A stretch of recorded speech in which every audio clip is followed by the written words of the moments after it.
네, 모의고사 8회 11번 문제부터 풀어보겠습니다. 자, 레이드에 대한 설명이죠. 하드디스크에 대한 설명이에요. 우리가 보통 하드디스크는 이제 여러 개 이제 가격이 싸니까 여러 개의 물리적으로 떨어져 있는 하드디스크를 하나로 어떻게 하면 신속하게 한 개로 인식을 해서 신뢰성이나 속도를 개선해서 처리하자, 사용하자가 바로 레이드고, 하드디스크가 과거에 쓰던 방식이죠. 지금은 거의 뭐 이렇게 쓰지 않지만 이거를 논리적으로 분할해서 C 드라이브, D 드라이브 사용을 하자. 물리적으로 나눠진 게 아니에요. 물리적으로 이렇게 딱딱 끊어진 게 아니고 이것이 이제 파티션이라고 그러죠. 파티션. 이건 레이드라고 하고, 자, 레이드라는 건 여러분이 기본 강의에 있던 내용입니다. 새로운 형태의 조금 추가되는 내용과 과거 내용을 잘 기억하느냐에 관련된 문제예요. 자, 레벨 1은 페리티를 쓰냐, 레벨 0은 디스크 밀러링을 쓰느냐. 밀러링이나 페리티는 알죠? 오류 검출. 밀러링이라는 건 뭐예요? 조합해서 쓸 수 있다 없다. 요것 때문에 지금 문제가 등장이 된 겁니다. 0과 1 레벨이라고 하는 것을 조합해서 사용할 수 있다. 사용할 수가 있습니다. 이건 대체 배우긴 배웠는데 기억을 못하는 이런 불상사가 생겨서는 안 된다는 거죠. 5는 페리티를 모두 디스크 분산시킨다. 자, 여러분이 지금 이 내용의 문제는 여러분이 익히 저한테 여러 번 들었던 레벨 1부터 레벨 5까지 들었던 내용들일 거예요. 그런데 이걸 알면서도 시험장에서 틀리면 안 되지. 그렇죠? 자, 그럼 정리를 해보죠. 올바르게 고치면 페리티를 사용하는 건 레이드 3부터 5까지를 사용합니다. 틀렸죠? 밀러링 방식을 쓰는 건 레이드 0이 틀렸죠? 레벨 0과 레벨을 조합해서 사용할 수가 있다 없다. 이건 조금 이따 고민하는데 이건 있어요. 충분히 있을 수 있다. 레벨은 모두 페리티 디스크를 분산시킨다. 맞죠? 그럼 답은 4번인데 그러면 조합의 개념은 뭐냐? 자, 0과 1만 뽑아냈습니다. 데이터를 여그런 세그먼트 분할해서 저장하는 방식이고 스트리 라이핑 기법을 선택한 것이 바로 레이드 제로예요. 중요한 건 검출과 교정이 없다는 것은 초기 모델이니까 별로 신뢰성이 없는 그런 대 모델이라는 거죠. 그래서 이번엔 레이드 1으로 발전이 된 거죠. 발전. 물론 디스크 아까 중복 저장하는 방식이라는 건 중복 저장됐다는 것은 그만큼 어떻게 됐다? 신뢰성이 향상된다는 거 아닙니까? 그것이 바로 릴러링 방식이며 신뢰도 높은 방식이 레이드 1이에요. 자, 그래서 이 두 가지를 짬뽕시킨 게 0일이라고 하고 1, 0이라고 합니다. 레이드 10이라는 건 없고 1, 0이라는 건 1 기능과 2 기능을 합친 거예요. 근데 0을 우선적으로 했느냐, 얘를 우선적으로 했느냐, 얘를 우선적이냐에 따라서 얘가 우선이라면 0, 1이고 얘가 우선적이면 1, 0이라는 거죠. 레이드 0을 구성한 후에 그 다음에 1을 추가시켰다 이거야. 이거는 뭐야? 1을 먼저 구성한 다음에 0을 추가했다 이거죠. 조합이 가능하죠. 자, 그러면 0이라는 것은 결국 뭐예요? 성능 향상이니까 당연히 속도는 빠를 수 있겠지만 복구가 어렵다 이거. 왜? 중복 저장하지 않으니까. 반대로 레이드 1을 구성을 먼저 했다는 얘기는 뭐가 되는 거예요? 복구가 빠르다는 거죠. 요거를 특징으로 갖고 싶어서 두 개를 조합해 낸 겁니다. 자, 레이드에서 기본적으로 우리가 배웠던 내용, 기본 강의 때 내용을 다시 한번 살펴보시고 추가적으로 요 내용도 더 추가시켜 놓으시기 바랍니다. 다음 4번. 12번 IoT, 인터넷 오브 싱스라는 예상되는 인터넷 고갈 문제를 해결할 수 있는, 우리가 인터넷이라는 걸 사용하려면 기본적으로 주소가 있어야 되잖아. 주소. 그렇죠? 여러분 폰도 전화번호가 있고 폰에서 인터넷을 통하려면 인터넷 주소가 필요하고, IoT라는 건 어떤 사물, 사람 몸이나 아니면 어떤 컴퓨터나 아니면 뭐 자동차나 냉장고나 뭐 어떤 사물들에다가 인터넷 주소를 심어야 컨트롤 될 수 있는 그런 세상, 유비쿼터스 세상이 이루어지지 않습니까? 사람의 몸에다가도 인터넷이 되려면 주소가 필요하고, 내가 전기선을 통해서 인터넷을 연결해가지고 냉장고에 대한 시스템에 냉장고에 어떤 물건이 들어가 있느냐 사겠냐 이런 거 인식을 해서 뭐 폐기 처분할 건 폐기 처분하고 빨리 사러 갈 건 사와야 될 거 냉장고 관리, 이런 것도 다 IP 주소가 있어야 된다는 거예요. 그러면 인터넷 주소가 문제가 되니까 이 인터넷 주소의 고갈 문제를 해결하기 위한 것은 결국 뭐죠? 이거죠, 이거. IPv6, 현재 쓰고 있는 IPv4는 32비트예요, 주소 체계가. 그래서 2의 32승, 대략 40억 정도의 IP가 있는 거거든요. 우리 인구가 전 세계 지구 인구가 40억쯤 되었을 때 한 명씩 가져도 이 정도는 남아 돌겠죠. 천만의 말씀. 여러 가지 사람이 아니고 여러 가지 어떤 기기라든지 이런 것들이 필요하기 때문에 이거 턱없이 부족하게 되어서 결국 우리는 어떻게 됩니까? IPv6라는 128비트. 2에 128. 이건 셀 수가 없어. 우리가 생산할 수 있는 가장 큰 수치의 개수만큼을 사용하게 되고 이걸 계산하기 위해서 만든 게 바로 정확한 해결 방법이죠. 이게 되면 완벽하게 되면 얘는 당연히 몇 비트? 4바이트. 얘는 뭐야? 이만큼 비트. 엄청난 거 아닙니까? 그러면 이제 IP는 그냥 누구나 쉽게 구입할 수 있겠고 누구나 아무 데나 다 달아도 남아 돌고도 남아. 몇십 년, 몇백 년을 써도 남아 도는 주소라고. 이때가 되고 전기선을 통해서 인터넷 라인에 들어가고 하면 모든 전자부품 전기를 통하는 제품들은 다 인터넷 주소를 갖게 될 것이고 어디든지 그를 접근해서 컨트롤할 수 있는 세상이 될 것이다. 그런데 이렇게 넘어가는 과정에서 이게 완벽하게 구현되지 않으니까 이게 아직 완벽하게 되니까 중간적으로 잠시 들렸다 가는 기술들이 필요하지 않습니까? 그것이 이제 뭐 동적 할당이라든지 CIDR이라든지 이런 것들이 있죠. 볼까요? 자, 얘네들이 대체 뭔지는 일단 살펴봐야죠. 같이 보겠습니다. IoT가 뭐냐? 인터넷 물건, 인체나 물건, 사물 등의 센서를 부착해서 실시간으로 데이터를 인터넷 주고받을 수 있는 기술의 환경이다. 뭐 자동차에 붙이든 핸드폰에다 붙이든 뭐 추적한다든지 사람 다 할 수 있죠. 그런 사물들 전체를 다 IoT라고 한다. 인터넷에 연결되는 모든 사물, 그것은 인체나 물건 다 포함이 된다. 인터넷 고갈 문제, 인터넷 주소 고갈 문제를 해결하기 위한 기술에는 IP가 가장 완벽하게 해결하는 거고 얘네들은 대안들이죠. 동적 할당, NAT, 그 다음에 CIDR. 동적 할당이라고 하는 것은 인터넷을 껐을 때는 그러니까 인터넷 IP 주소를 한 10개를 가지고 10명이 달라붙어 쓰게끔 만드는 거야. 인터넷이 연결되지 않으면 줄 필요가 없잖아. 인터넷 킬 때마다 그대 IP를 할당해 주는 겁니다. 우리가 홈페이지를 운영하고 있고 이런 고시 클래스 같은 경우는 IP를 갖고 있어야 되지. 이거는 매번 바뀌면 안 되거든. 고정 IP를 갖게 되는 거고 거기에 따른 도메인을 같이 딱 연결해서 쓰는 거죠. 이건 바뀌면 안 돼. 그런데 여러분이 개인적으로 쓰는 사람들은 IP가 필요한데 누가 내 컴퓨터에 들어와서 서비스를 받는 게 아니라 내가 서비스를 하지 않는 입장인데. 그렇지? 네이버라든지 고시 클래스라든지 어떤 고정적으로 여러분들 서비스 해주는 그런 컴퓨터에는 IP가 있어야 돼. 고정적으로.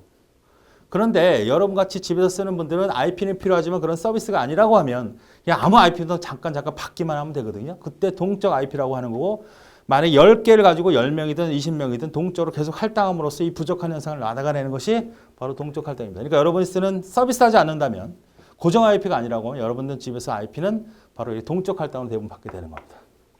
NAT이라는 거는 내부 IP가 있잖아. 이 A라는 네트워크가 있어요. 우리 회사야. 만약에 203.42.128.34라는 IP가 있다. 고정 IP가. 이 안에는 내 컴퓨터는 이런 고정 IP, 인터넷 쓰는 IP가 아니라 168.0 이 내부적으로 쓰는 컴퓨터의 IP가 있거든요. 내부 IP.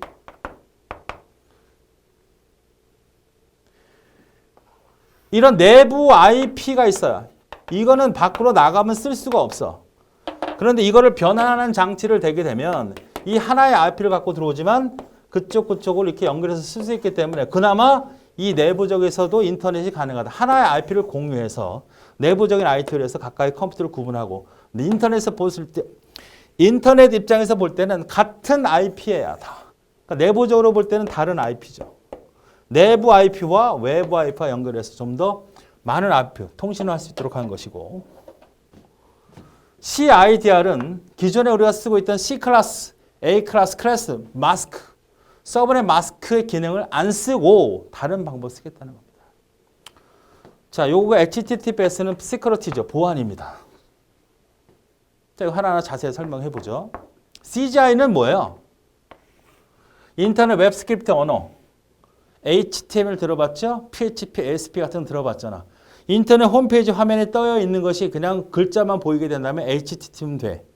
회원가입을 하고 로그인을 하고 인정을 하고 사원 정보를 긁어내고 프로그램을 가미하려면 바로 프로그램 언어라는 스크립트 언어가 필요한데 그런 언어가 ASP, PHP, JSP 같은 것들이란 말이죠. 이네들을 서버 쪽 CGI라고 하고 여러분 자바스크립트 같은 경우는 웹브라우저에서 그냥 번역해서 실행될 수 있는 이런 것들은 바로 클라이언트 쪽 CGI라고 해. 이런 것들을 다 통틀어서 CGI다.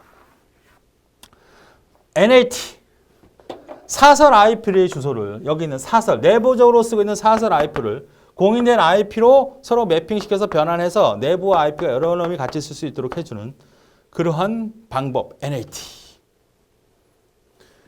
IPv6는 30부터 체제가 부족하니까 늘린 체계 DHOC 주소 부절 IP로 사용할 때와 동적으로 IP를 할당하는 프로토콜 설명을 드렸고 CIDR이 좀 특이한데 자 이렇게 쓴다는 거예요. 이렇게.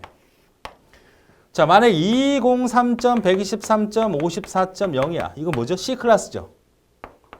그죠? C 클래스입니다. C 클래스면 서브넷 마스크가 255.0이죠. 이게 서브넷 마스크 아닙니까? C 클래스의 서브넷 마스크. 결국은 뭐냐면 얘를 따지고 보면 3개 앞에 상위 바이트 3개는 절대 건들지 말고 이 부분만 수정해서 서브넷으로 분리해서 쓰라는 얘기 아닙니까? 1111, 1111, 1111, 1111, 1111, 1111 이건 아니지? 이게 255 아니야. 255. 이거는 연산을 엔드 마스크를 해봐. 이 결과 그대로 나오죠? 그러니까 얘네들은 건들지 말아라 이런 얘기죠. 그래서 여기는 00000000을 이걸 분할하려면 하나로 하면 여기다 1 세팅하면 2개로 분할이 되는 거고 4개로 분할하는 거고 8개로 분할하는 서브넷 마스크 기능을 알죠? 분명히 안다 했어. 그렇죠? 이거 모르면 앞에 있는 기능을 다시 가서 살펴보셔야 돼요. 기본 강의를. 이거 설명한다는 건 너무 많은 시간이 걸리니까. 자, 그런데 이런 걸 이렇게 기존에 제공하고 있는 A 클래스, B 클래스, C 클래스를 서브넷을 이용해서 분할해서 쓰는 거 말고 이런 기능 말고 바로 CIDR이야. CDR이라고 하는 CIDR이라고 하는 기능을 추가하겠다. 그러니까 요걸 붙인다는 얘기입니다. 요걸. 우리가 B 클래스는 기본적으로 이거잖아. 에? 기본적으로 이거고 얘를 나눠 쓰라는 얘기 아닙니까? 이게 뭔 말인지 모르면 전화하거나 아니면 기본 강의 다시 들어야 돼. 이건 건들지 말라.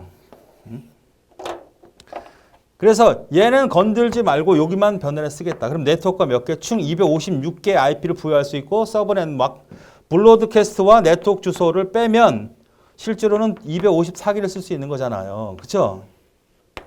이거를 CIDR로 표현하면 몇 개야? 하나, 1이 3824잖아. 그래서 203.123.54.0하고 슬러시 24면 바로 이 C클래스랑 똑같이 쓰는 거라고. 내가 만약에 이렇게 쓰고 싶어요. 이렇게. 우리가 이렇게 3개를 말까. 3개면 2에 얼마죠? 8개로 분할하는 거잖아. 그러면 63개 IP를 갖는 그룹을 형성시키고 싶죠? 이거 쓰면 돼, 이렇게. 그러면 203.123.54. 몇 개야? 하나, 둘, 세 개. 27을 쓰면 여기 나머지 6개의 비트를 가지고 6개인가? 5개의 비트를 가지고 5개의 비트를 가지고 나눠서 서브넷 5개의 비트, 즉 32개 네트워크를 갖고 있는 그러한 서브넷이 몇 개가 있다? 8개가 있다는 거죠. 만약에 이렇게 나오면 이렇게 주고 몇 개의 네트워크로 분할한 거니? 이렇게 물어보면 지금 이거야 이거. 몇 회의 네트워크로 분할한 거니? 3개잖아.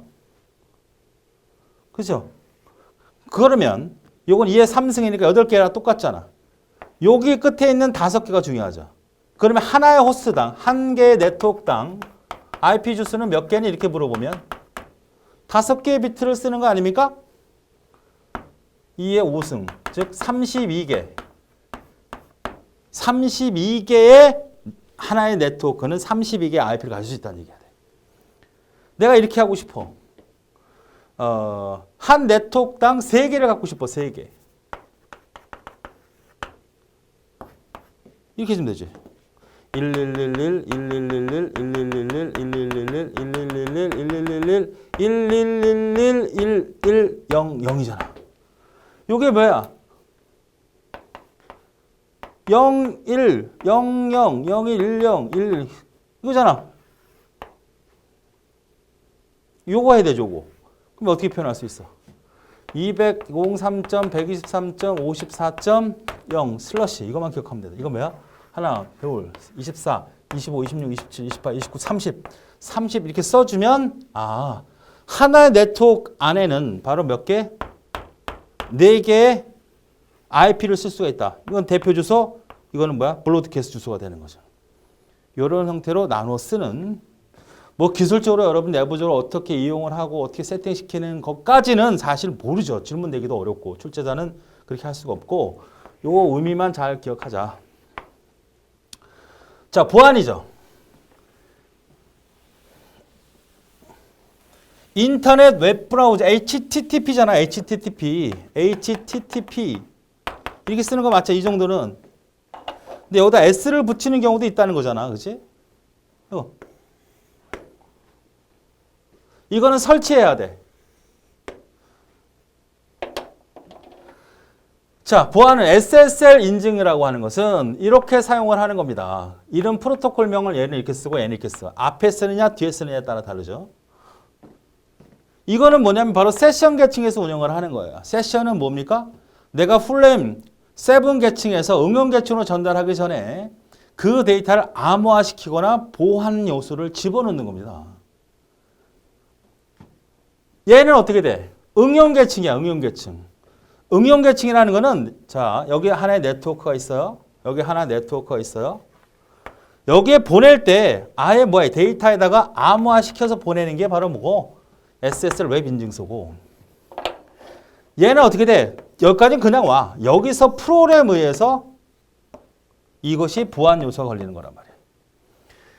세션이라고 하는 것은 OSI 7 계층을 다 거쳐서 전달을 하는 거기 때문에 데이터를 던질 때 여기서 암호화시켜서 아예 전달을 하는 거고 이거는 그냥 일반 HTTP로 와요. 와서 이 내부에 있는 프로그램에 의해서 암호화시켜서 전달되는 거라고. 그러니까 요거 잘 구분하세요. 쓰는 방식은 얘는 HTTPS. 얘는 프로그램을 설치해야 돼. 여러분이 은행이나 이런 데 접속을 하게 되면 뭐 프로그램 깔라고 하잖아. 보안 프로그램 막 깔고 하잖아. 그것은 바로 뭐다? 그 웹페이지에 홈페이지에 접속하려면 프로그램 설치하지 않으면 사용할 수 없게끔 아예 걸어버리는 거지. 응? 그래서 은행이나 증권 같은 데 보통 쓰는 거예요. 지원을 안 합니다. 그래서 설치를 필요로 하는 거죠. 얘는 어떻게 돼? 대부분 다 지원을 합니다. 왜? 암호화시켜서 보냈는데 이 암호화시켜서 보낸 게 실제로 암호화된 건지 아닌지는 몰라. 도착해 보니까 거기서 풀어내는 거잖아. 그래서 포털이나 쇼핑몰 좀 금전적으로 중요하고 아무나 접근할 수 없는 그런 보안 요소가 필요할 때는 HTTPS다. 역시 보안 프로토콜입니다. 자, 요 구분을 잘 해두세요. 일단 3번이 답이죠. 다음 논리회로의 부울식입니다. not and죠. not and. 남자같이 생겼고 그 다음에 동그라미가 있잖아. 그래서 결과가 뭐냐 이렇게 물어보고 있는 거죠. 자, X하고 Y가 들어온 거 아니야. 맞습니까? and잖아. and. 요게 and. 그게 not이죠. 맞습니까? 그럼 이 두 번째 거치는 것도 얘도 이놈이 가고 얘도 이놈이 가니까 다시 또 not and로 붙이는 거 아니야? not and가 들어왔고 또 not and가 또 들어온 거 아니야. 그놈이 다시 not and가 된 거 아니야. 이놈하고 다시 not and가 들어온 거지. 요로 들어온 놈이고 이거는 요로 똑같은 놈이 들어온 거 아니야. 그것을 다시 and에서 not 한 거 아닙니까. 이거를 정리하라는 얘기죠. 응? 그럼 어떻게 돼? 요거 바깥에부터 헤쳐나가면 not이니까 드모로와 법칙에 의해서 x, y의 not의 not 플러스 x, y의 이게 들어가면 이 플러스로 바뀌잖아요. A, B는 여집합 A의 A, B, A, not 이거 들으면 모르강. 맞죠? 그러니까 여기 한 덩어리야. 여기가 덩어리가 end가 플러스로 바뀌고 not에 들어가 버린 거 아닙니까? 그러면 뭐가 돼? 이거는 x, y가 되잖아요. 여기도 x, y가 되잖아. 똑같이 x, y면 뭐야? 이 x, y가 되는 게 아니라 그냥 x, y로 처리할 수 있는 거 아닙니까? 그래서 답이 첫 번째가 되는 문제가 되겠습니다. 아니, 요게 우선순위라면 and O와 입장에서는 어떤 것도 하나 선택해서 아니 이거잖아요. A 아닙니까? 뭐가 되든 간에 똑같은 놈이야. 여기가 어떤 똑같은 놈이야. 0이 되든 아니면 1이 되든 할 거 아니야. 그럼 O와는 선택권이 없죠. 얘네들은 안화가 되는 거니까 그대로 X, Y가 된다. 그래서 답이 첫 번째. 자, 13. 네트워크 전송 데이터 오류 검출에 대한 설명이다. 옳지 않은 걸 찾으래요. 체크섬, 인터넷 IP 프로토콜에서 사용되는 체크섬. 1의 보수 방법을 사용한다. 과연 2의 보수를 쓰는지 확인해 봐야 되겠고, CRC, 순환 정보 검사는 우리가 HDRC에서 HDRC 플래그 알죠? 상단에 바깥에 플래그, 어드레스, 컨트롤, 인포메이션, 그 다음 FCS라는 게 있었잖아. 여기서 쓰는 알고리즘이 CRC라고 하고 동기식에서 가장 많이 쓰는 거고 100% 거의 오류를 검출을 할 수 있는 실제로도 지금 가장 많이 쓰는 게 CRC죠. 이게 모듈러 2다? 이 모듈러 2가 또 뭔 말인지 알아야 되겠고. 전송할 데이터 중복 전송할 데이터의 중복 전송을 활용 오류를 검출한다. 보낸 거를 또 보내서 검출할 수 있죠. 내가 데이터를 보냈어. 하나 보내고 이게 맞니 틀리는지 모르잖아. 하나 또 보내. 그럼 두 개를 보내잖아. 원본과 복사본을 보내. 그럼 두 개가 똑같으면 정상이지. 물론 틀린 경우도 있겠지만 둘 다 똑같이 틀려서. 이렇게 해서 오류 검출할 수도 있죠. 단일 페리티 가능한 페리티 검사는 홀수의 페리티 오류가 발생하면 오류가 발견할 수가 없다. 발견이 쉽죠. 발견이 쉬워. 답은 4번입니다. 자, 왜 그런지 하나하나 살펴볼게요. 네, 체크썸을 보죠. 정보 비트를 일정 길이로 분할하여 1의 보수합을 적용한다. 그래서 1의 보수를 쓰는 거 맞죠? 그렇죠? 그러니까 일단 문제에서는 이상 없습니다. 자, 어떤 건지 일단 확인해 봐야죠. 내가 보내려고 하는 정보 비트가 이만큼 있어요. 이게 오류인지 아닌지 알고 싶어. 다 한꺼번에 하지 않고 어떤 특정한 부분만 잘라서 일단 하죠. 뭐 여기도 하고 이만큼도 하고. 그 중에 하나 이렇게 나눠서 한다는 얘기죠. 자, 보겠습니다. 요거가 요 한 덩어리라고 보시면 돼요. 아시겠습니까? 다 한꺼번에 조사하는 경우도 있고 아니면 나눠서 하는 경우도 있어요. 그러면 일정한 분할한 하나의 덩어리를 검사하고 싶은 겁니다. 이게 정보 비트가 다가 될 수도 있고 일부분이 될 수도 있습니다. 세 개를 도할 수 있죠? 도하는 거 못하면 안 돼. 다 도할 줄 알아야 됩니다. 도해서 도한 값을 세 개의 비트를 도하면 대부분 오버플로가 일어날 수밖에 없잖아요. 그죠? 오버플로가 일어나면 1의 보수 연산을 할 때는 이 오버플로가 일어난 값을 무시합니까? 아니면 적용을 합니까? 1의 보수는 적용을 하는 거고요. 2의 보수 방법의 연산에서는 오버플로가 일어나면 무시를 해버리죠. 그래서 2의 보수가 편하다 이런 얘기입니다. 편한 거죠. 자, 그러면 1의 보수를 더해. 그럼 이 값이 나왔을 거 아니야? 이걸 다시 1의 보수로 뒤집어 버려. 이걸 끝에다 붙여버린다고요. 이렇게. 이 내용을. 이게 체크썸이에요. 그러니까 어떤 내가 체크하려고 하는 비트를 8비트 단위로 내가 정확히 몇 개다, 몇 비트다 그런 상관없고 어쨌든 그 블록에 대한 부분을 정해놓고 길이를 뭐 3바이트가 될 수도 있고 30바이트가 될 수도 있습니다. 그거를 다 몽창 도해. 그리고 오버플로가 나가면 적용을 시켜. 그리고 그 결과를 나온 거를 뒤집어. 1의 보수로. 뒤집는 거죠, 1의 보수는. 그 값을 뒤집어서 붙여서 보내는 거야. 보내면 이 4개가 받아졌을 거 아닙니까? 그 다음 맨 첫 번째 있는 게 바로 오류 체크라면, 체크썸이라면 어떻게 오류가 있는지 없는지 확인하냐. 이렇게 확인하죠. 자, 이거죠. 자, 수진됐어, 얘네들이. 맨 앞, 요게 체크썸이잖아. 그럼 얘네를 또 더해. 아까는 3개만 더했잖아. 생성하니까. 다 더했을 거 아니야. 또 오버플로가 일어났네? 그걸 또 적용해. 적용한 값을 뒤집었을 때 모두 0이면 아, 이거 정상적으로 받은 거야. 모두 0이 아니면 잘못된 거야. 이렇게 확인하는 겁니다. 이게 바로 체크썸이야. 그러니까 1의 보수를 쓴다는 건 분명히 맞죠. 시험 문제 이렇게 3개의 비트를 주고 이 체크썸이 얼마냐 이렇게 물어볼 수 있습니다. 아시겠죠? 혹은 체크썸이 모두 0일 때 거짓이다. 이렇게 하면 틀리죠. 정상수신한 것이다. 이게 체크썸. 그렇죠? 순환 중복 검사라고 하는 거. CRC.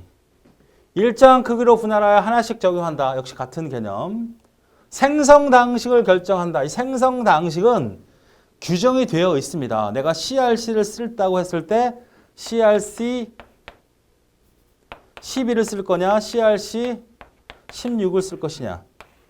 이거는 CCITT 규정입니다. CCITT 규정. 전 세계 국제통신 CCITT에서 보통 많이 쓰는 게 16 버전이죠. CRC 16은 별로 표준화, 이걸 가장 많이 쓰죠. 근데 이걸 갖다가 우리가 암기해서 이렇게 적용하는 것은 사실상 지금 문제가 될 수 없고 순서나 특징들을 잘 살펴보죠. 생성 당시 어떻게 된다? 정해준다. 모듈러 2가 뭐냐? 봅시다. 작죠? 좀 크게 해놨습니다. 내가 보내려고 하는 정보 비트가 이렇게 생겨먹었어. 내가 보내야 정보 비트. 이 정보 비트가 생성 방식이 결정이 되면 추가되는 비트가 0으로 붙습니다. 자, 이가 보내려고 하는 놈 만약에 이 보낼 놈이지. 생성 비트가 4개의 비트예요. 정확히 뭐 x의 3승 플러스 1이죠. 이게 정확히. 수학식으로 변환해서 쓰거든요. CRC 16은 x의 16, x의 15, x의 3, x의 1 이렇게 되나? 자, 이런 형태의 생성 방식은 바로 비트로 다 변환이 되는 거죠. 자, 이것도 마찬가지잖아. 지금 1001이라는 것은 1001이라는 거는 0, 1, 2, 3이거든요. x의 3승, x의 0승 필요 없잖아. 그죠? 0은 필요 없고 그러니까 이게 x의 0승이니까 x의 3승 플러스 1이죠. 수학식으로 만들어내는 건데 이 수학식으로 변환하는 건 너무 더 프로그램이 내용이 커지니까 수학식으로 변형해서 나눈다는 개념까지는 이해를 하자. 자, 그럼 다시 한번. 지금 몇 개예요? 4비트의 생성 비트가 정해졌다고 하면 반대 0비트가 3개가 붙는 거야. 맞죠? 내가 만약에 여기가 10비트의 생성 비트가 정해졌다면 요 뒤로 몇 개? 9비트의 0이 붙는 거야. 지금 여기는 n 플러스 1이니까 n이 됐잖아요.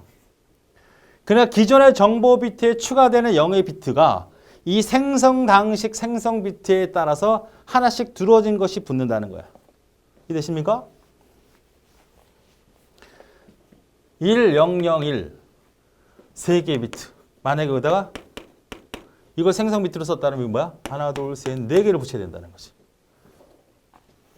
자, 그래서 얻어진 식이 하나 나오죠? 이걸 뭘로 나눠? 생성 당시로 나눠. 자, 나누는 걸 보죠. 좀 어려울 수도 있습니다. 생소하니까. 1001을 1101로 나눠야 될 거 아니야, 이걸 일단. 썼죠? 1 집어넣으니까. 자, 빼니까. 여기는 1. 모자라니까 어떻게 됩니까? 위에서 빌려오겠죠? 요거 남겠죠? 이걸 뭘 나누잖아. 그러니까 어떻게 돼요? 하나를 붙이죠. 그리고 다시 2를 써서 1001이 됐습니다. 됐죠? 여기까지? 요거 남았잖아. 요거에서 요걸 뺐으니까.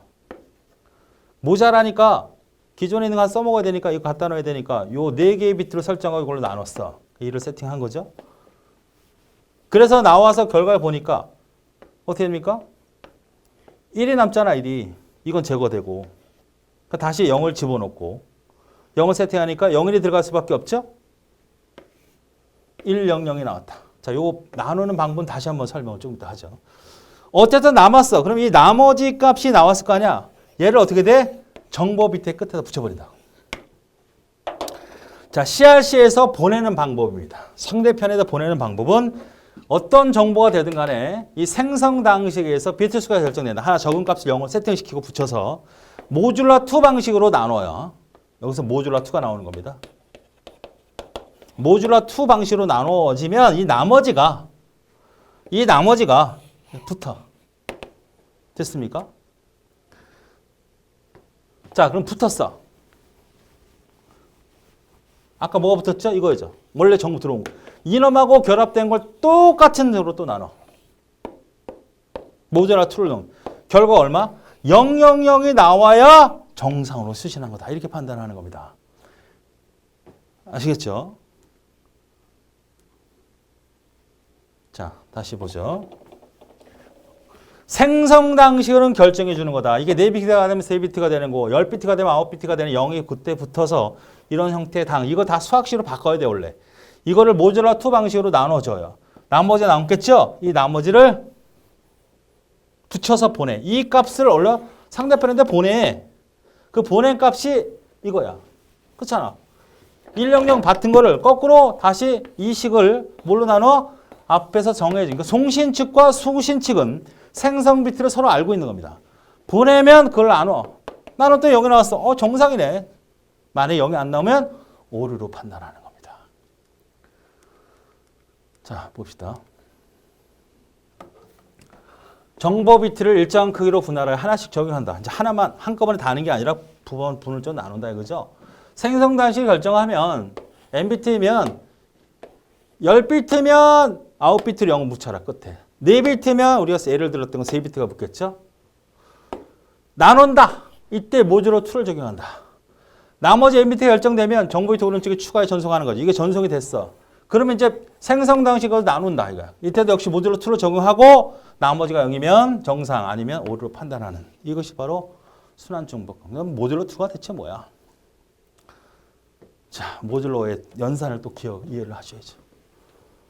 나머지입니다. 나머지. 모듈이라는 건 나머지라는 거잖아. 모듈러는. 나머지 연산. 예를 들어서 3, 16, 29를 모듈러 13 안에서 같은 수 3이 되며 3 모듈 13으로 표현한다는 거야. 3은 3이야 그냥. 근데 16이라는 건 13이라는 세상에는 없는 거죠. 여기서는 모듈러 0부터 얼마? 12까지밖에 없어요. 수가. 모두 13이라는 건 13으로 나눈 나머지만 수를 쓰겠다는 거니까 13으로 나눈 나머지가 0. 가장 커봐야 10이죠. 그러니까 0과 12밖에 존재하지 않는 세상이라는 거죠. 자, 16을 14로 나눈 몫은 상관없이 나머지가 3이죠. 이렇게 쓰는 거야 이것도. 29라는 말 없다니까. 모듈러 13 세상에는. 모듈러 13 세상에는 29라는 건 존재하지 않아. 29를 13으로 나눠봐. 3? 아니 2네. 26이네. 3이잖아. 이게 바로 뭐야? 3이 바로 13이야 3. 얘는. 그러니까 3도 3이지만 16도 3이고 29도 3이라고. 왜? 우리가 알고 있는 이런 자연수에서 이 모듈러 13으로 걸었다는 얘기는 나머지가. 그럼 모듈러 2라는 건 뭘까요 그러면? 이거 0과 1밖에 없다는 거야. 모듈러 만약에 5다 그러면 0부터 4까지밖에 없다는 거지. 모듈러 8이다 그러면 0부터 7까지밖에 없다는 얘기야. 전산법을 보세요. 더 나눗셈은 모듈러 나눗셈을 쓰는 거니까 나눗셈 자체는 예제를 통해서 봐야 되죠. 29하고 15 모듈러 13. 29와 15를 나누면 안 돼. 29는 얼마야? 아까처럼 3이죠? 15는 얼마야? 13으로 나눈 나머지가 3이잖아. 2죠. 그러니까 이건 5야 5. 이거를 더하면 5야 5 답이. 29하고 15를 빼면 이거 4 아니야? 아니라니까. 29는 3이고 15는 2잖아. 빼니까 1이야 얘는. 29하고 15를 곱해서 모듈로 적용하면 안 돼. 29는 얼마야? 3이야. 19로 13을 나누면 4. 15는 2잖아. 이거 두 개 곱하니까 6이라니까 얘는. 음수가 있을 때는 어떻게 될까? 음수가. 얘는 2야. 나머지가. 15는 2잖아. 두 개 곱하니까 어떻게 4야 4. 이거 아니죠. 2는 4. 11이 어떻게 마이너스 11이. 마이너스 11은 더하기 13만 하면 됩니다. 그러면 2가 돼버리죠. 이렇게 해도 되고 마이너스 11에다가 인트 마이너스 11에 나누는 게 13에다가 곱하기 13 해도 되죠. 어려운 식이죠. 이게 목이시죠. 목. 이건 나누면 13이죠. 이게 얼마야? 몫이니까. 마이너스 11이잖아. 그죠? 곱하기 13이면. 자, 요거는 13. 그 13을 더하면 돼요. 요거를 이해한다는 건 나중에 조금 엑셀이라는 부분에서 그 인트라고 하는 그 개념에서 보도록 하죠. 자, 요건 2야, 2. 13을 더하면 돼. 음수는 13의 배수를 더해주면 됩니다. 그러면 나머지가 바로 2야. 그럼 2하고 2 곱하니까 4죠, 4. 얘는 4라고. 이게 바로 모듈러 계산입니다. 모듈러 계산. 자, 그러니까 결국 우리는 아까 연산을 할 때 이게 모듈 연산이 한다는 게 어떤 의미가 되냐면 1로 했잖아요. 여기까지 이상 없죠. 1110에서 10 나머지 빼지잖아. 그러니까 빠진다고. 101이 나없죠. 그럼 1을 가져와야 되잖아. 그러니까 1을 가져오니까 하나 이 상태가 되겠죠. 다시 1로 나눠. 1021로. 여기 지우니까 10이 남잖아. 요번에 두 개를 챙겨야 되니까 01로 챙겨왔죠. 요거 두 개 가져와야 되니까 0 집어넣고 1. 그렇죠? 빼니까 0이 나오잖아. 여기서 모듈러가 정확히 적용된 게 아니군요. 생성할 때 봅시다. 자, 보세요. 1001에서 1001을 빼면 뺄 수가 없잖아. 음수가 나와야 되잖아. 1000에서 1001을 빼. 모듈러스 2란 말이지. 그러니까 얘는 빠지는 거 맞고 빠지면 얘잖아, 얘. 0에서 1을 뺀다는 얘기는 결국은 뭐가 돼? 마이너스 1이 아니라 1이 된다는 얘기 아닙니까? 0에서 1을 뺀다는 얘기는 마이너스 1이라는 건 없잖아. 이 모듈러스 2에는 0하고 1밖에 없다니까. 모듈러스 2는 숫자, 모듈러스 13은 어떻게 된다 그랬어? 0부터 12밖에 없잖아. 모듈러스 2는 0과 1밖에 없다고. 마이너스 1이라는 건 존재하지 않는다고. 그러니까 얘는 1이야. 그래서 0에서 1을 뺐는데 1이 나온다는 얘기. 이게 바로 모듈러스 2를 적용했다는 얘기입니다. 아시겠죠?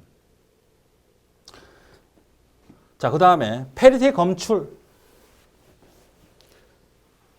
자, 제수가 홀수계 이런 게 있다고 합시다. 요게 에라라고 하자고. 이게 정상 비트야, 정상 비트. 이게 정상 비트인데 요 두 개가 바뀌었어. 에러가 났다고. 페리티 비트는 1의 개수가 원래 비트이 짝수개였잖아. 원래 이게 하나, 둘, 셋, 넷, 다섯 개. 네 개잖아. 두 개. 자, 여기 1의 개수 몇 개? 하나, 둘, 셋, 넷, 다섯 개잖아.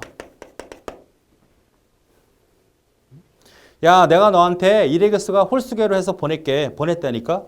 에러 나서 왔어. 1의 개수 다섯 개인데? 이상 없게 받아들이잖아. 실제로 뭐야? 에러가 났는데도. 두 개일 때는 그게 가능하잖아.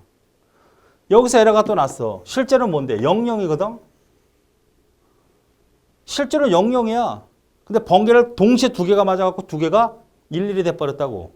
그러면 짝수계, 홀수계는 변함이 없잖아. 야, 너랑 나랑 데이터 통신하는데 페리티 비트로 가지고 할 거야. 내가 이거 1의 개수를 홀수계로 정해서 보낼게. 이게 홀수 페리티 아니야. 홀수계로 이 데이터를 보낼 거야. 그러면 홀수계로 올 거 아니야. 근데 번개 맞았어. 번개 맞았어. 번개 맞았어. 두 개가 에러가 나면 짝수, 홀수에 영향을 주지 않기 때문에 오류인지 판단하기가 상당히 어렵다는 얘기야. 이게 정상이고 다 오류거든. 그런데 오류인데도 짝수, 홀수에는 영향을 주지 않잖아. 홀수계잖아, 홀수계잖아, 홀수계잖아. 그래서 에러를 검출하지 못한다 이거야. 그런데 한 개 오릴 땐 다르지 상황이. 하나가 이거 에러가 뭐 짝수가 돼버리는데 하나가 0에서 1로 바뀌거나 1에서 0으로 바뀌면 짝수의 홀수계, 1의 개수의 짝수와 홀수의 영향 개수를 엄청나게 영향을 받기 때문에 쉽게 판단할 수 있다 이거야. 자, 다시 보세요 문제를. 이거죠. 체크섬은 이래 못 쓴다. 맞죠? 모듈러 2를 쓴다는 거야. 아까 나누기, 중복 동서 단일 페리틱 사용하는 검사는 홀수계의 비트가 아니라 짝수계의 비트가 오류가 발생할 건 오류 발견이 어렵다는 거죠. 홀수계는 쉽게 판단할 수 있다는 겁니다. 그 답은 4번이 되는 거예요. 그래서 됐죠?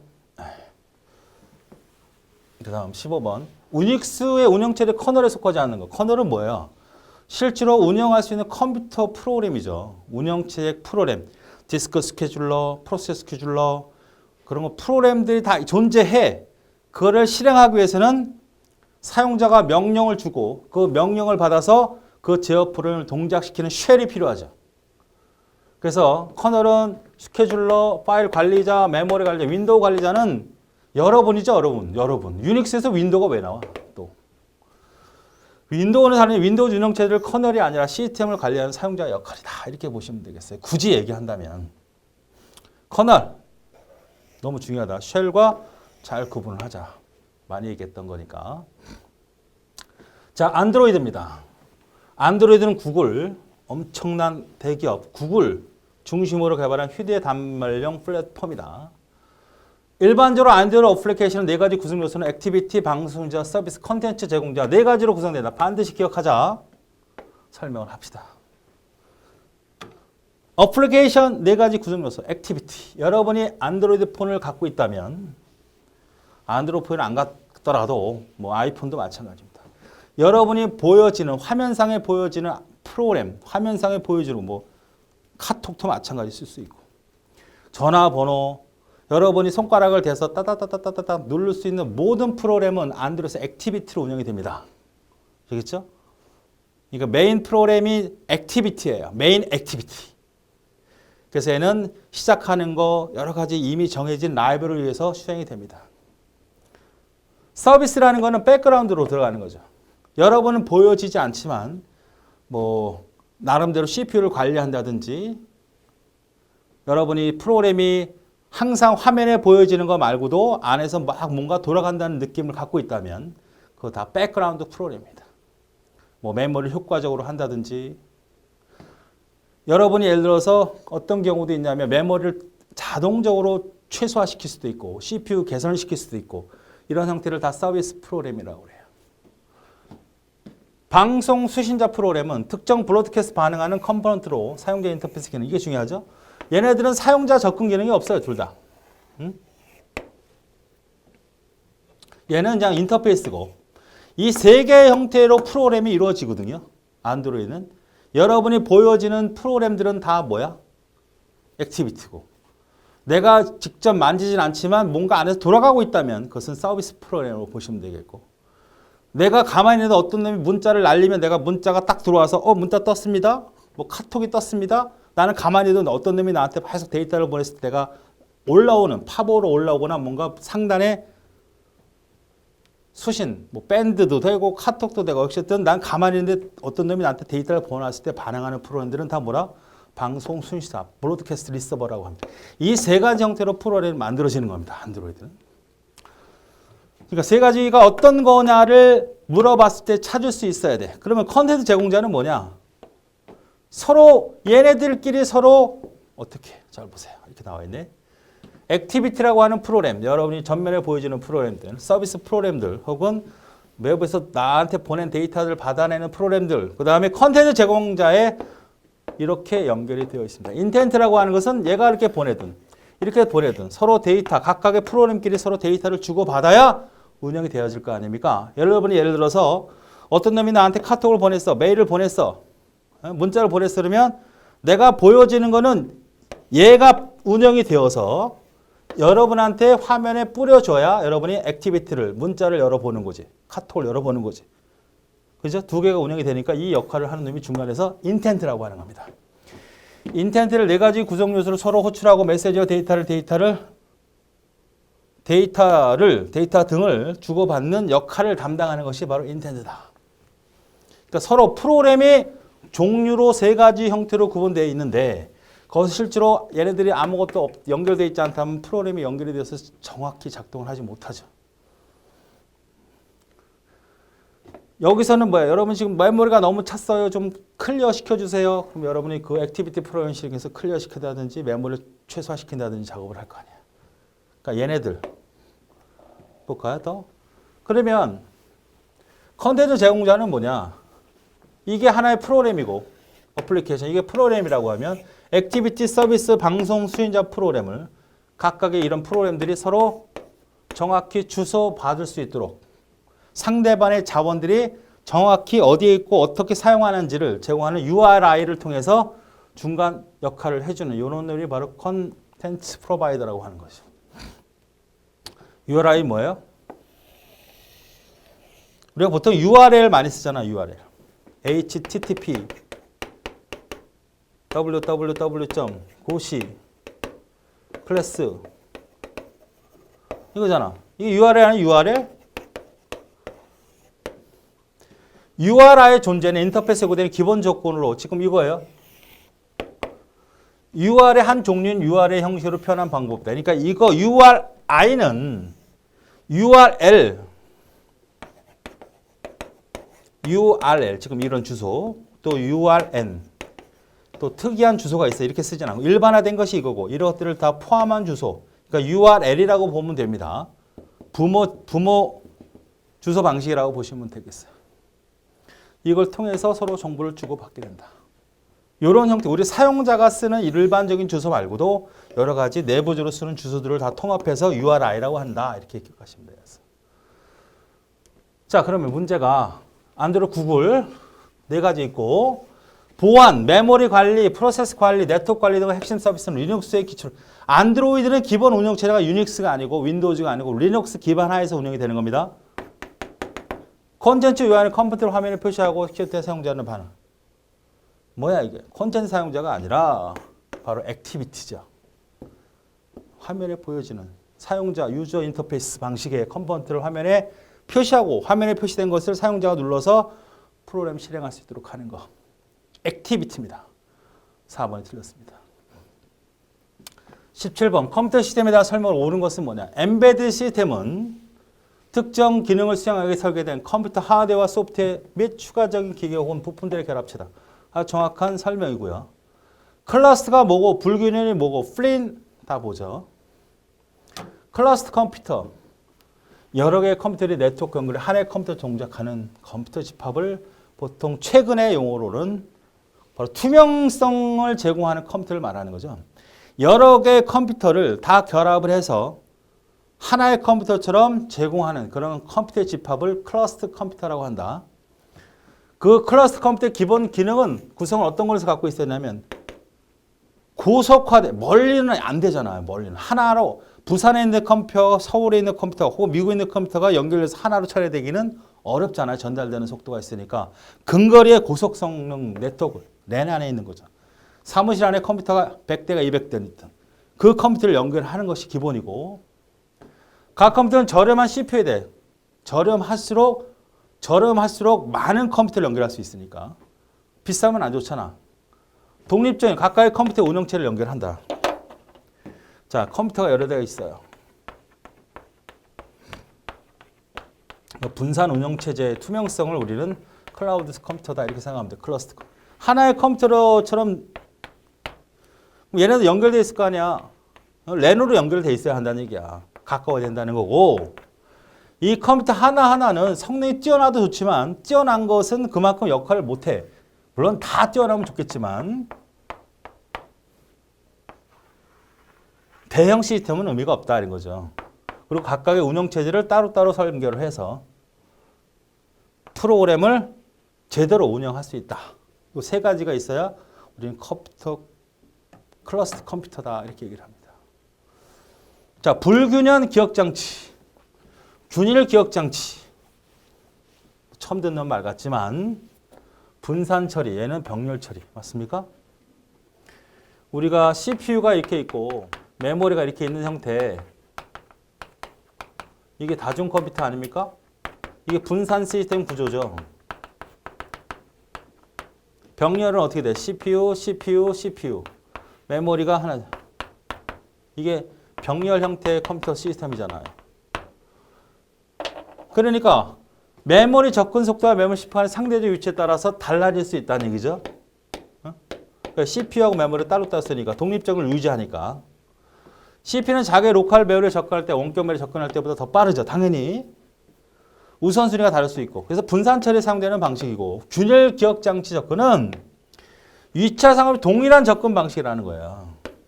하나의 메모리에 묶여 있기 때문에 대칭적이라는 얘기예요. 가장 오래된 병렬 처리 방식이다. 요 균일 기억 장치 접근 방식이 가장 오래된 병렬 처리 형태 구조 방식이다. 라는 겁니다. 그다음 플린의 컴퓨터 구조는 네 가지가 있었죠. SISD는 파이프라인 기억해야 되겠고, SIMD는 array, MISD는 별 의미가 없고, 그 다음 MIMD는 다중 컴퓨터나 다중 처리를 말하는 거죠.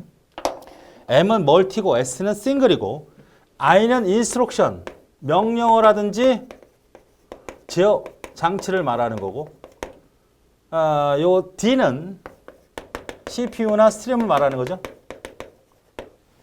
그러니까 이건 싱글 인스트럭션, 싱글 데이터라는 것은 명령어가 하나고 CPU가 하나라는 그런 구조. 제어 구조가 하나, CPU, 데이터 처리 스트림 하나. SIMD는 뭐야? 명령어나 제어 구조가 하나, 데이터 CPU는 여러 개. 자, 여러 개의 프로세서, CPU가 여러 개, MD. 프로세스 동작은 하나의 제어 장치 혹은 명령에 있어야 된다. 싱글 인스트럭션. SD. 여러 개의 제어 장치, 멀티 인스트럭션, 하나의 프로세스, 싱글 인스트럭션, 싱글 데이터. MIMD, 여러 개의 프로세서라고 그래야 되겠죠. 프로세서. 다른 명령이 서로 다른 데이터를 통해 동시에 실행하는 것이다. 맞죠? 요거 구분을 하라는 얘기입니다. 자, 그러면 첫 번째, 인베드 맞고, 두 번째는 클러스터 컴퓨터는 시스템에 참여하는 컴퓨터는 이 다른 독립적으로 동작하고 연결을 안 하면 어떻게 클러스터 컴퓨터가 되겠습니까? 불균열 기억 장치 방식은 병렬 방식 가장 오래되었고, 아니죠. 균일 기억 장치가, 그죠? 이것도 틀렸고, 플랜의 MIS 이것들은 서로 다른 명령어들, MD, 다른 데이터들, 명령어 MI네. MD, MIMD지 MISD가 아니죠. 4번이 답입니다. 자, 18번. 다음 데이터베이스 스키마에 대한 설명으로 옳지 않은 것은 뭐냐? 17번의 답은 4번이 아니고 1번이 옳고 남이 다 틀리죠. 얘는 협력하는 거고 가장 오래되는 건 균일이고 풀리는 MIMD잖아. 그러니까 2, 3, 4번은 다 틀렸고 첫 번째 맞는 거예요. 네, 18번 문제입니다. 다음 같은 릴레이션이 두 개가 존재하는 겁니다. 요 부서 번호 같은 경우는 부서 번호는 여기 사원에서는 사원이 여러 부서가 있을 테니까 그 부서가 뭐 1, 2, 3이다 그러면 해당되는 부서 이름에 대한 부서 번호가 존재하겠죠. 이건 이렇게 쓸 거 아니야, 이름이. 여기 홍길동, 이순신 막 이렇게 쓸 거 아니야. 그죠? 여기 부서 번호가 있겠죠? 1번, 2번, 2번, 3번. 그러면 이쪽 두 번째 사원, 부서 릴레이션에서 보면 여기가 인사부, 영업부, 관리부 이렇게 있다면 얘가 1번, 2번, 3번 이렇게 있다는 얘기 아니야. 그럼 이놈은 1번이라는 건 뭐야? 인사부라는 얘기고. 요놈 2번은 뭐야? 영업부. 요놈도 2번, 영업부고. 3번. 이런 관계를 갖고 있는 건 우리가 뭐라 그러죠? 외래키죠, 외래키. 맞습니까? 그래서 where키는 동일한 릴레이션을 참조할 수 있다. 뭐 여기도 있겠지만 이거 또 안에 있는 또 참조할 수도 있죠. 그러니까 이거 where키는 이거 하나의 릴레이션을 여러 놈이 참조할 수도 있는 거고, 그죠? 여러 놈이 참조할 수 있다는 얘기입니다. 사원 릴레이션의 부서 번호는 이 부서 번호죠. where키. 부서 릴레이션의 부서 값 중 하나 혹은 지금 이렇게 연결이 돼야 된다는 얘기죠. 만약에 이게 3개밖에 없어. 아예 없어. 여기 3개밖에 없어. 4 이런 건 안 돼. 왜? 1, 2, 3밖에 없잖아. 여긴 널이 들어가야 되죠. 널. 그잖아. 1, 2, 3이 없는데 4를 쓰면 안 되잖아.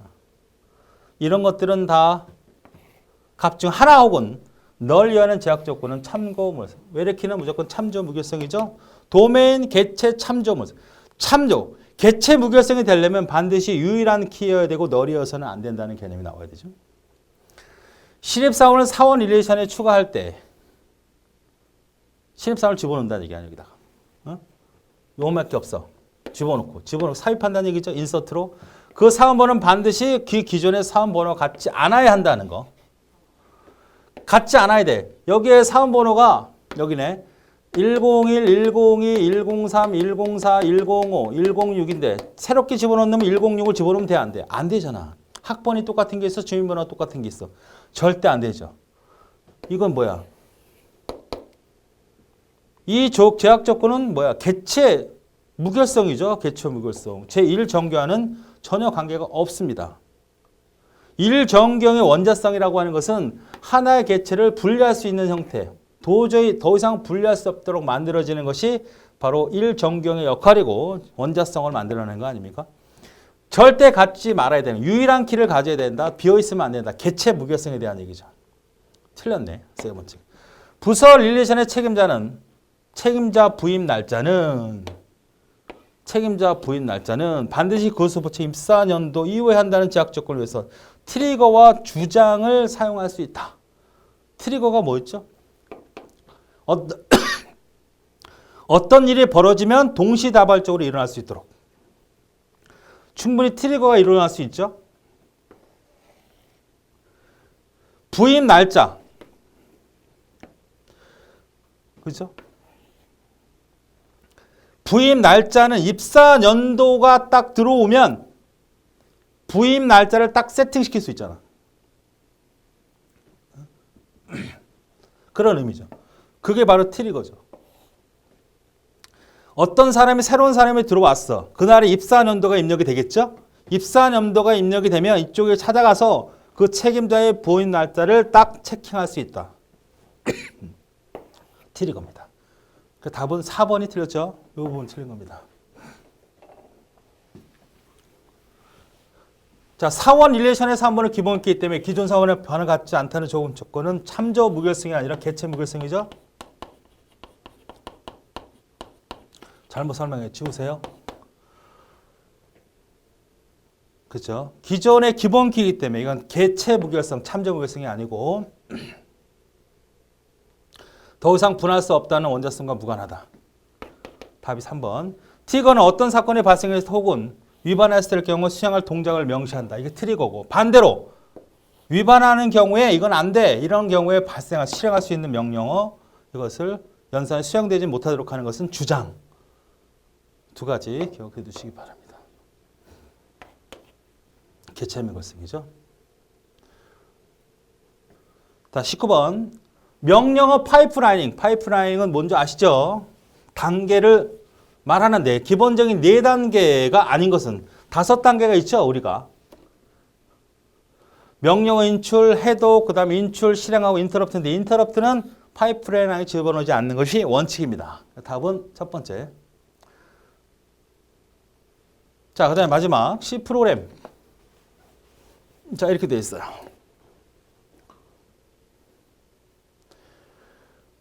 자, 여기서 메인에서 A가 3이고 B가 2예요. 즉 얘를 A와 B를 넘겨준 거잖아. 얘가 받은 거죠. 여기에는 A는 3, 여기는 얼마? 2를 받았어요. 여기 있는 A와 여기 있는 B는 서로 다른 변수입니다. 이름만 같을 뿐이에요. 내부 변수이기 때문에 같이 해도 달리 해도 상관없는데 그 번지 위치는 달라.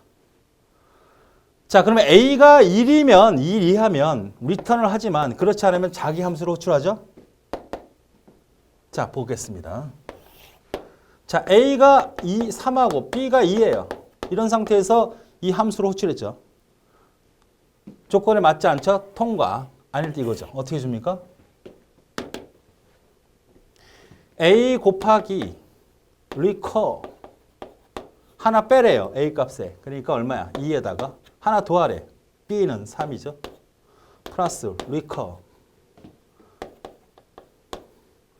A를 하나 빼래. 똑같이 빼네.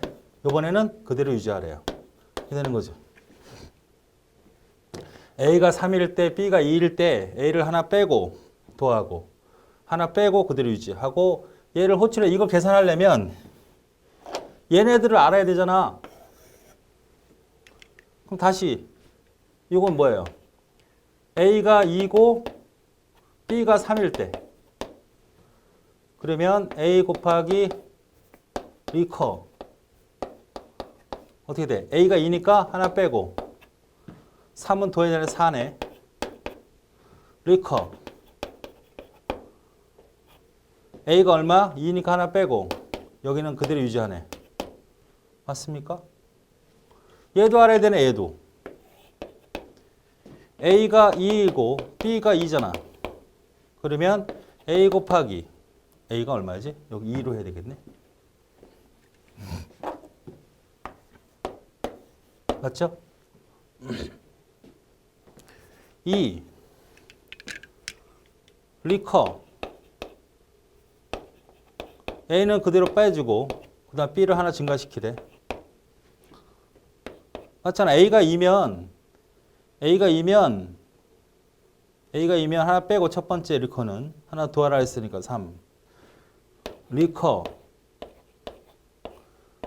하나 빼고 그대로 유지 이 되는 거 아닙니까? 아니 그럼 얘를 알아야 이놈의 결과를 알아야 이놈을 알고 이놈의 결과를 알아야 이놈을 아니까 이걸 계산해서 최종 얻어내는 값을 얻어낼 수 있을 거 아닙니까? 그럼 또 얘를 알아야 되네. 자, A가 1이고 B가 4예요. 그럼 A가 1이고 그러니까 그냥 리턴 값이 나오네. 이거하고 이거 곱해버리래. 그러니까 결국 얘는 얼마야? 1하고 4니까 4네 4. 아 이러면 4네 4. 얘는 4야. 요놈은 어떻게 돼요? 아 여기 1이면 곱하라는 얘기네 그냥. 얘는 얼마? 1하고 3이니까 3이네. 요건 얼마야? 3이네. 요건 얼마야? 2네. 맞죠? 자, 2하고 4 곱하니까 얼마야? 8. 8하고 3도 하니까 얘는 얼마야? 11이네. 2, 3은 6. 6하고 2를 더하니까 8이네. 그럼 33에다가 이것도 한번 곱하면 33에다가 더하기 8이니까 41이 나오네. 답이 3번이네. 그죠? 자, 잠시 정리를 합니다. 우리가 맨 처음에 불렀던 게 이거잖아요. 3,1을 불렀잖아. A가 3이고 B가 2니까. 갔더니 A가 1이 아니야. 무슨 얘기야? A가 1이 아니잖아. 그러니까 3에다가 이거 곱한 거야. 얘를 알아야 되거든. 얘도 알아야 계산되니까. 이걸 알아봤더니 역시 A가 1이 아니야. 이거야. 어? 이거. A는 그대로 곱하고 하나 빼고 하나 더하고 B를 그대로 빼고 그대로 표현해 준 거예요. 그런데 보니까 A가 1인 것들은 다 뭐가 돼?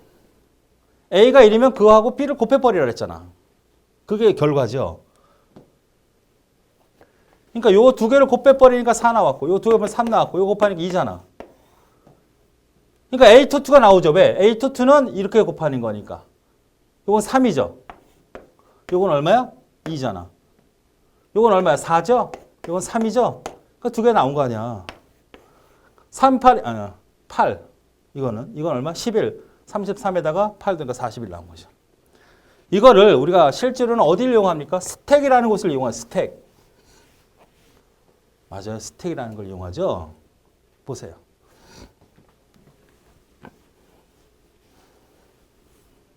(3과 2를 부른 거잖아. 메인에서. 만족 안 되지? 이거 수행하잖아. 3, 2, 3. 하나를 빼고 더하고 2니까 더하고 그대로 됐죠? 쌓이는 거죠. 얘를 계산해야 돼. 얘도 계산해야 돼. 다시 또 쌓여. 요걸 불렀더니 2는 그대로 하나 빼고 얘는 증가시켜서 그대로 그대로 하나 빼서 그대로. 요건 2니까 하나 빼고 하나 증가. 그다음 하나 빼고 그대로. 다시 이제가 나오니까 1 곱하기 4. 왜? A가 1이면 이거하고 B를 곱한 값을 리턴하는 게 이게 4라는 걸 알 수 있잖아. 이거는 자기를 불러내는 게 아니라 그 결과가 나온 거란 얘기죠. 2하고 3, 3, 2, 4 더하기 3, 2, 4, 8, 11 곱하기 먼저니까 2, 3은 6, 8 3하고 11 곱하니까 33, 그 다음 8이니까 41이라는 결과를 얻어낸 거다 이 말입니다.